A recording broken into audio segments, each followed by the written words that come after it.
বন্ধু, কেমন আছিস? ভালো আছিস তো? হ্যাঁ, ভালো আছি রে। ভালো আছি, তুই কেমন আছিস? অনেকদিন পরে দেখা, তারপরে বল তোর কি খবর কি? আমার আর কি বল, এই কয়েকদিন ধরে একটা ফালতু চিন্তা মাথায় ঘুরেই যাচ্ছে। একদম ফালতু একটা চিন্তা। আরে তুই বল না, কি হয়েছে, সমস্যাটা বল না দেখি। আরে ছাড় না, ও একটা আজগুবি কথা।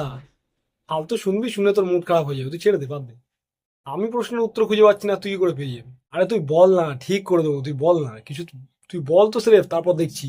সমস্যার সমাধান ঠিক খুঁজে বের করে নেবো, তুই বল। আসলে ব্যাপার হচ্ছে কি বলতো, এখনকার দিনে যে সমস্ত মেয়েছেলে না প্রচুর খারাপ হয়ে গেছে, মেয়েগুলো না প্রচুর খারাপ হয়ে গেছে। আরে আমাকে যেখানে দেখবে সেখানেই বলবে যাবেন নাকি, যাবেন নাকি। এটা কি ধরনের কথা হলো, তুই আমাকে বলতো। এটা কোনো কথা হলো, যাবেন নাকি?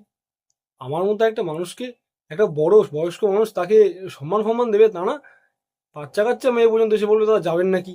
এমনকি বয়সের থেকে বড় পর্যন্ত এসে বলবে যাবেন নাকি। বল কেন লাগবে না, খারাপ লাগবে না বল? তাহলে এবার তুই বল, সমাজটা খারাপ হচ্ছে না, খারাপ হচ্ছে না? তোকে বলবে না তো কাকে বলবে? তুই তো টোটো চালাস। ও, শালা হারামজাদা।